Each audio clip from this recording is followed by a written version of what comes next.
Chapter 5. With the packing and preparing for the weekend away from the boys, the week just flew by. Before Samantha knew it, it was Thursday morning and all of them, along with Jessica, were on their way to the courthouse for their ceremony. Jessica was trailing behind in Samantha's van with the boys, and Samantha was riding with Nick in the truck. The boys and Jessica were going to witness the ceremony, and they were all going to go out to lunch together. Afterward, Jessica was going to spend the weekend at Nick's with the boys, while Nick and Samantha spent the weekend in Dallas at a nice hotel. They had decided to take an extended vacation in August with the boys rather than try to do that now. It wasn't feasible for Nick to take 2 full weeks off work with such little notice. He could easily take 1 week off now, and 2 weeks off later in the summer, though. The ceremony went off without mishap, with both boys standing as best man for Nick and Jessica standing in as maid of honor. Both boys made choking noises as they kissed, but the judge just grinned at them. They had a quick lunch together, and Samantha hugged the boys goodbye quickly before getting into the truck to head off to the hotel with Nick. Alone at last. He took her hand in his and wove his fingers through hers as he navigated the crowded Dallas highways. "I hope the boys are good for Jessica." "You're not going to spend the whole weekend worrying about the boys, are you?" he asked. He started thinking about ways he could take her mind off the boys, and smiled. She smiled. "I have a feeling you're going to be able to keep my mind off of them." She found herself both excited and nervous about the prospect of being intimate with him. It wasn't her first time, but it was her first time with someone she had this type of feelings for, and she was really worried she'd blow it. She was still worried there was something wrong with her that had made Jake uninterested in sex with her. The hotel room was beautiful. Jake had chosen a gorgeous suite with everything she could imagine she would want. They wouldn't need to leave the room unless they just wanted to, and she had a feeling he wouldn't want to. He tipped the bellhop and closed the door behind him. It was only around 1 in the afternoon, so she turned to him and smiled. "Do you have plans for the afternoon?" He nodded as he walked toward her purposefully. "I have lots of plans. I haven't spent much time in Dallas. I don't know why when Arlington is so close, but we tend to stay within the Arlington city limits." She was feeling nervous. Certainly he didn't plan on having sex yet. It was broad daylight. He reached out and trailed a finger along her cheek. "Do you remember that teddy you told me you wore for your wedding night?" She nodded. "Do you have something similar you're planning to wear for tonight?" She nodded again. "Why don't you go put it on now? It's still light out." He grinned. "Do you think darkness is a requirement for lovemaking?" "I assure you, it's not. Light is a lot more fun." She shrugged. It always was for Jake. He pulled her into his arms and kissed her softly. "I really don't want to wait." "Do you?" She stared up into his eyes. How could a man have such long, beautiful eyelashes? They were wasted on a man. They were so beautiful. "I think it would be better if we did wait." "Why are you nervous?" "I'm not going to hurt you." His hand stroked up and down her arms. "I know. I'm just afraid that once we've made love you'll realize that I'm a dud and not worth your time." He laughed. "Trust me. You're not a dud. Go change." He kissed her again, his hand skimming along the back of the pale pink dress she'd chosen to wear for the short ceremony. "Or don't. You don't have to be wearing it." He slowly pulled down the zipper on the back of her dress, his lips finding the pulse point on the side of her neck. Her hands went to his shoulders to steady herself. She wanted this, but she was so worried about how he'd react to her. She needed at least a few hours of a happy marriage, didn't she? "Are you sure you don't want to go swimming first? Or they have a pool?" "I saw the pool on the way up." She felt her dress hit the floor. His hands were all over her. They smoothed up and down her body over the full slip she was wearing. "You're going to get more and more nervous as the day goes by. By tonight? I'm going to have to get a rope to pull you down out of the rafters. Now, Samantha, let me show you how beautiful it should be between a man and a woman." Everywhere he touched, she felt the slow burn of desire thrumming through her body. She unknotted his tie and dropped it to the floor. Her fingers quickly went to work on the buttons on his shirt. If they were going to do this now, then it wasn't something that was going to be done to her, she was going to be a willing participant. As soon as she started undressing him, he felt one layer of tension leave his body only to be replaced by another. He'd felt as if he was fighting the ghosts of her past to just get her to agree to make love with him, and now that she'd agreed, he had to show her that making love could be wonderful. He understood her reticence given her past, but he was determined to have the kind of love life with her that he knew he could have. He could feel the passion burning inside her, and he wanted every ounce of it for himself. He slipped the straps of her slip off her shoulders and pushed the garment onto the floor. She stood before him in just her bra, panties, and flat sandals. He knelt in front of her, removing her sandals from her feet, and pressed a soft kiss to her stomach. Slowly kissing a path back up her body across her throat, and finally, to her waiting lips. She returned his kisses with equal passion. Her mouth opened to his invading tongue, allowing his to dance with hers. She pushed his shirt off his shoulders, throwing it to the floor behind him.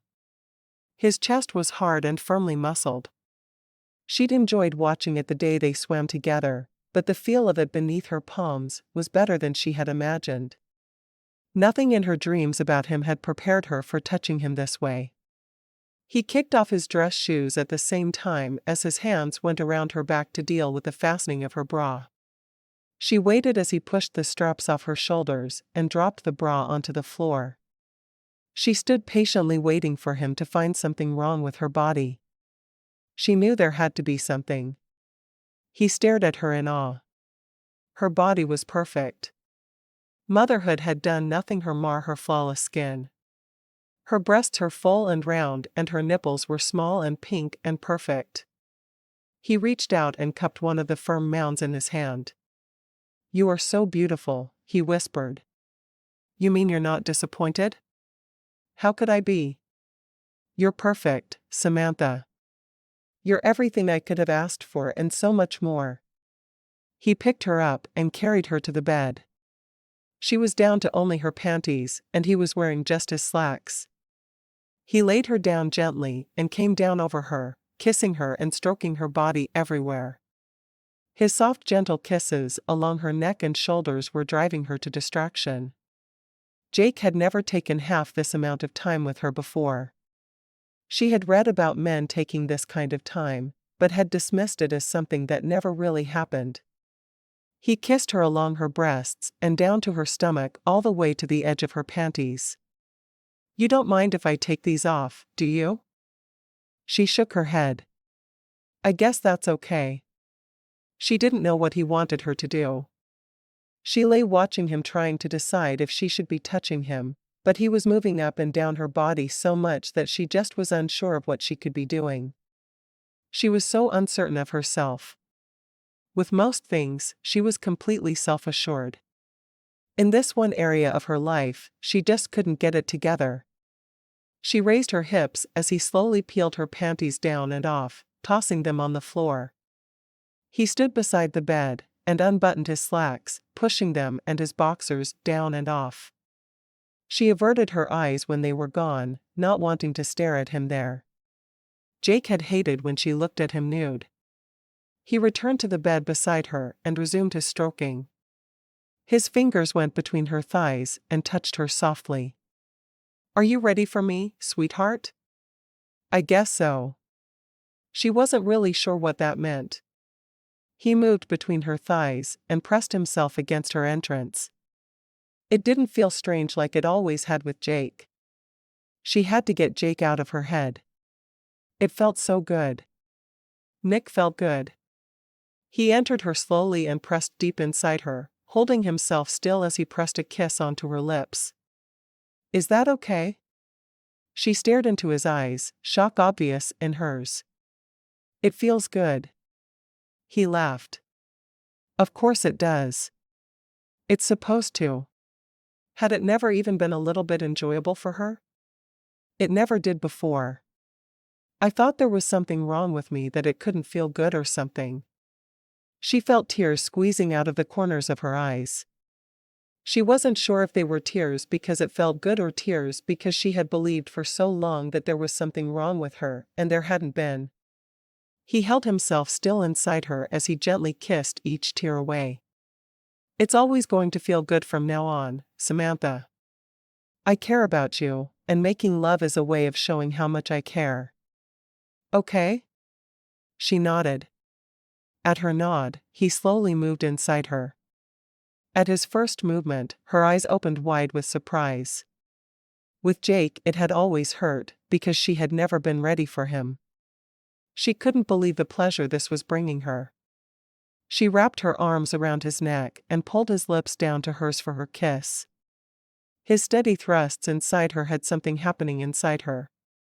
She was starting to grow frantic. She started to move her hips to meet his. She panted softly against his mouth. Nick, you have to stop. Something is wrong. He shook his head. Nothing is wrong. Nothing. Everything is right. He watched her eyes as she climaxed for the first time. The feel of her tightening around him caused him to finish as well, and he jerked and called her name. Afterward, he lay beside her holding her in his arms. Wow, she whispered. That was very different than anything I've ever experienced. He laughed softly. So does that mean you don't want to wait a month for next time? He stroked her side and dropped a kiss on her shoulder as he asked. She poked him in the ribs. I'm used to going without.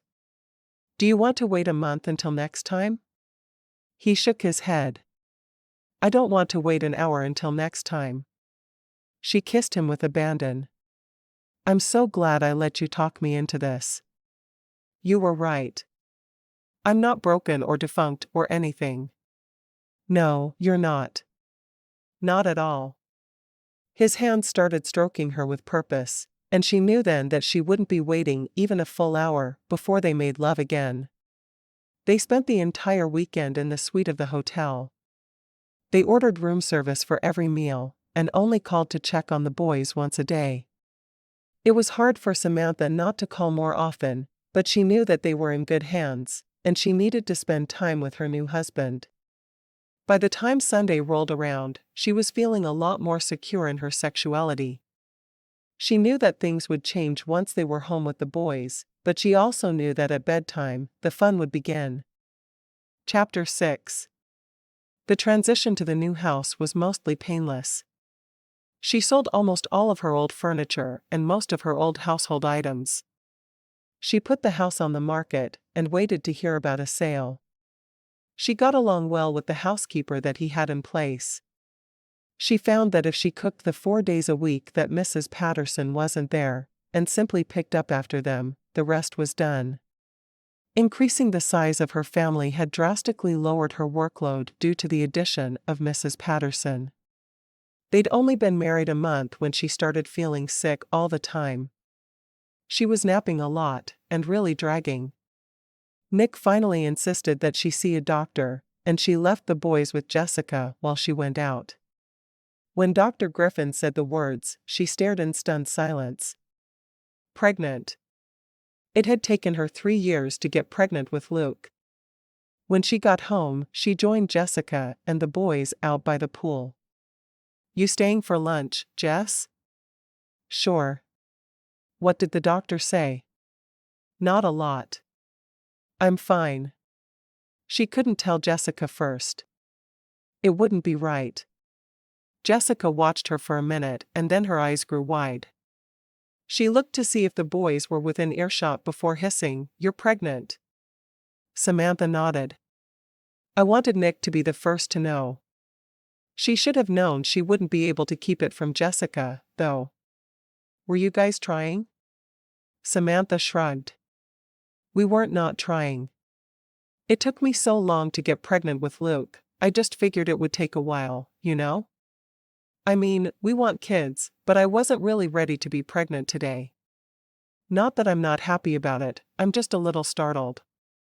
Jessica laughed.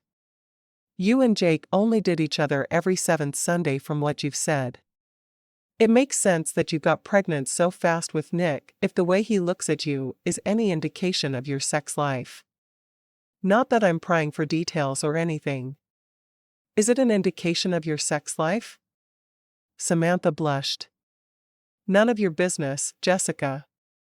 She wasn't really offended by her friend's question, though. It was just like Jessica to ask something like that. Jessica sighed.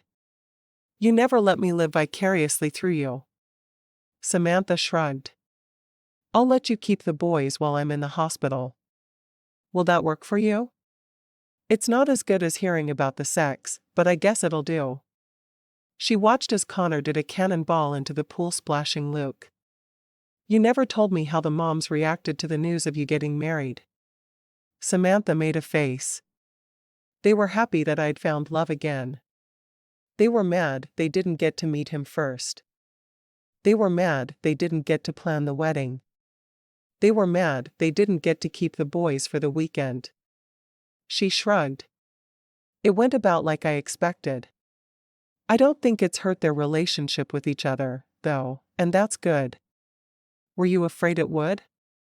I wasn't sure if Jake's mom would blame my mom that I wasn't spending my whole life mourning for Jake. She hinted to me several times after Jake died that if she lost her husband, she would never remarry. Jessica laughed. What a load of crap. Samantha felt her face twist into a smile. I know. I'm so glad we didn't move back there. You mean when Jake died? Yeah. Remember how they kept looking for a job for me? They actually had 3 interviews set up for me. Those 2 women are nuts. I have never figured out how the dads put up with them. Jessica had met the moms once or twice and was inclined to agree, so she decided it would be polite to not say anything to that. How do you think they'll feel about you being pregnant? Samantha sighed. I can just hear them now. Oh, Sammy. You're so far from home. You don't even have Jake with you this time.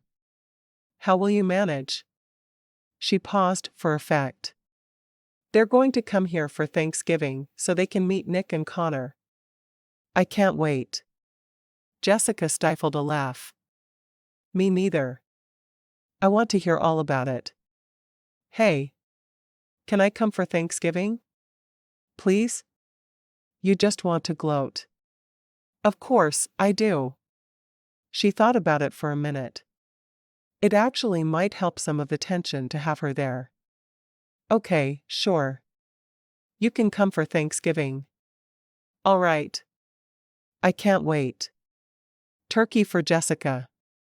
Samantha rolled her eyes. Be nice. I just may change my mind before then. It's still 4 months away. You won't. You love me too much. You wouldn't want to hurt my feelings. Samantha laughed. You're right.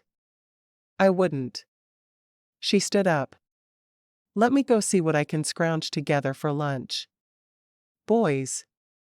Time to get dressed so we can eat lunch. They grumbled but got out of the water. She'd been so tired she was having trouble staying awake in the afternoons. Now she knew why. Jessica followed her inside.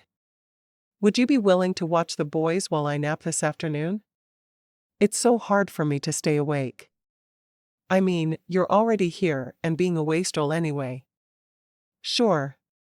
I can swim some more. I have no problem using your pool. I mean watching your kids. After they made love that night, she told Nick why she'd been feeling poorly. She'd been unsure what to expect of him, but was thrilled when his whole face lit up in a smile. Really? Already? She nodded. You're not disappointed? He laughed. How could I be? I've wanted one more that was ours.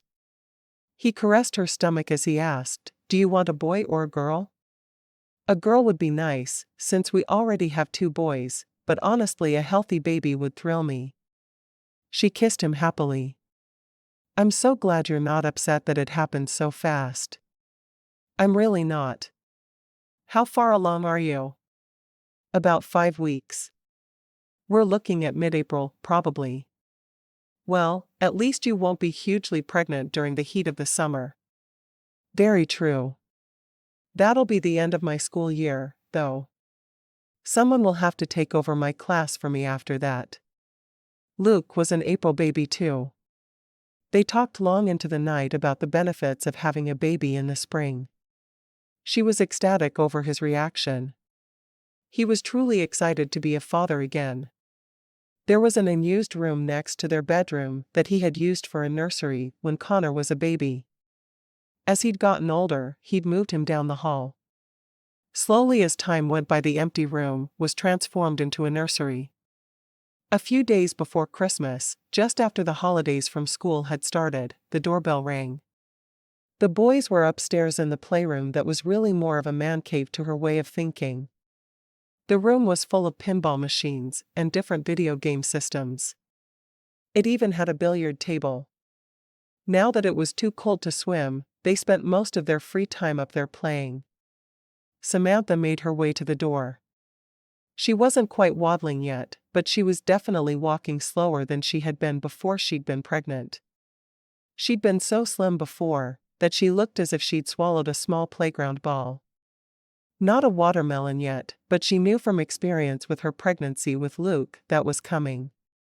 It didn't seem to deter Nick, though. He was as amorous as he'd ever been. He was more careful now, but he certainly didn't seem to be put off by the changes in her body. She opened the door to a woman she'd never seen. She had hair that had obviously been dyed red and way too much makeup. "May I help you?" she asked politely. "Where's Nick?" "Are you the new nanny?" Samantha blinked a couple of times. "I'm Nick's wife." "May I help you?" She felt like a broken record. Who was this woman and what did she want? The woman laughed and looked her up and down like she was trying to decide if she was worth anything. She pushed Samantha out of the way and walked into the house as if she owned it. "I'm Melissa. Caleb's mom." "Caleb? I see. Nick's at work. I'll tell him you came by. Do you have a number where he can reach you?" Melissa laughed. "Are you trying to get rid of me?" "I just want to see my baby. My little Caleb. I miss him." Samantha just continued to stare at her. "If you'll leave your phone number, I'll have Nick get in touch with you." She couldn't believe Nick had ever had the poor taste to go to bed with this woman. What was wrong with him? "I said I want to see Caleb." Her voice was starting to get louder. Samantha didn't want Connor to see her. She understood Nick's decisions where Connor was concerned better than ever now. This woman didn't even know his name. Obviously she wanted something. Probably money. "Please step outside with me for a moment," Samantha said, carefully keeping her voice low. "Nick will be home in a few minutes." She glanced at the clock on the wall. It was 6:10. He'd be there in 5 minutes or so. She led Melissa outside and breathed a sigh of relief when she followed her. "So, Nick finally got married, did he?" "Don't tell me." "He knocked you up, so he married you."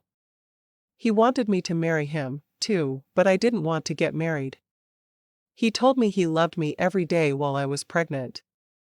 Then he kicked me out after little Caleb was born." "Does he tell you he loves you every day?" she asked. Samantha put her hand on her stomach as if to protect her daughter from the evil she could see in this woman's eyes. How had Nick not seen this that night he'd met her? He really must have had too much to drink. Maybe that's why she'd never seen him drink. He'd learned his lesson with this woman. Nick's truck pulled up in the driveway then, and she was able to breathe more easily. Nick got out and walked to stand beside her. He put his arm around her as if to protect both her and the baby from this crazy woman. What are you doing here? I just want to see Caleb. Her voice was almost a whine. You want to see Caleb? After almost 7 years? What do you really want? He didn't bother to correct her on Connor's name, just as Samantha hadn't. If she couldn't remember his name, then she had no right to know what it was. I just miss my baby. He's all I have. She reached out a hand to touch Nick, but he caught it and jerked it away from him. You don't have him. You signed away all rights to him as soon as he was born. You said you didn't care if you ever saw him again. Remember? Nick's voice was harder than Samantha had ever heard it. Does your little wife know this is how you treat the mothers of your children? That after they have the kids you tell them to leave and give them a little cash? Nick was all but shaking with anger. Samantha could feel it against her. You didn't want my child. You wanted nothing to do with him. You wanted to kill him. I paid you to carry him and to leave. That's all. I'm sorry if you have decided you want to see him. You have no rights to him. Get off my property, or I will call the police. I will have a restraining order in the morning saying you can't get within 10,000 feet of myself or anyone in my family. He paused for effect. And for the record? You're not getting another dime, so if this is about money, you can just go now. Including your wife, she spat as she said the last word. My wife will most definitely be included in that. Nick turned toward the door to go inside. Will you get rid of her as soon as the baby is born like you did me? Nick didn't bother to answer, he just walked inside the house with Samantha. He pulled her into his arms and held her. You okay? How long was she here before I pulled up? Only a few minutes. Yeah, I'm fine. Just a little shaken up. She clung to his shoulders. She scared me. I didn't want Connor to hear her. I didn't want him to know that his own mother didn't even care enough about him to remember his name. Nick nodded. I don't want him to know that either. He doesn't need to know that at all. You're the only mother he's ever known, and I want to keep it that way. You're the best thing that ever happened to us. She smiled against his shirt. Thank you. That's how I feel about you and Connor. Luke is so much happier with you in our lives. Samantha went upstairs to get the boys downstairs for dinner, while Nick checked to see if Melissa was gone. He was on the phone with a lawyer when she came back down. I'll sign the papers in the morning. Thank you. The restraining order is in effect as soon as I sign the papers and a judge signs off on them. In the meantime, if she comes on our property again, we need to call the police. Okay? Do not open the door to her. I won't. That night, in bed, she thought about what Melissa had said about Nick, saying he loved her every day. She hadn't thought before about the fact that she and Nick had never said, I love you, to each other. She knew she loved him, but she'd just never said it. She wasn't sure why. He'd never said it either, and maybe that was why. She and Jake had said it to each other all the time, and it had been so meaningless. She loved Nick so much that simply saying the words didn't seem like it was enough. As she lay in his arms getting ready for sleep, she whispered, I love you, Nick. She was pretty sure he was already asleep. She just needed to say the words to him. She needed to know that she could say them. Nick rolled over and turned on the light, turning back to her and cupping her face in his hands. Are you sure? He asked. I thought you were asleep. She was embarrassed that he'd caught her saying the words as practice. She'd have told him while he was awake eventually. So you were only telling me you loved me because you thought I was asleep? His eyes were searching hers. The answer was obviously important to him. No. I do love you. I just wasn't sure if I could say it for the first time with you listening. He grinned at her. You're crazy, you know. I know. I love that about you. She smiled. I love everything about you. In fact, I love you very much. Did you know that? She shook her head. I thought maybe you were starting to, but I wasn't sure. He laughed. Starting to? I've loved you since the moment I set eyes on you. I'm so glad you're in my life. Her whole face lit up at his words. Do you mean it? He nodded. I know you had a tough marriage before, so I've been trying to do everything at your pace, but it's been killing me not to tell you I love you every time you turn around. She laughed. You can say it as much as you want. I love you. I love the baby you're carrying. I love our sons. I love our marriage and our lives. You've made me the happiest man alive. Is that saying it enough? She nodded. I didn't know I loved you until just recently, but I will tell you something. What's that? I started dreaming about you the day we met. Dreaming how? You were my dream lover. You still are.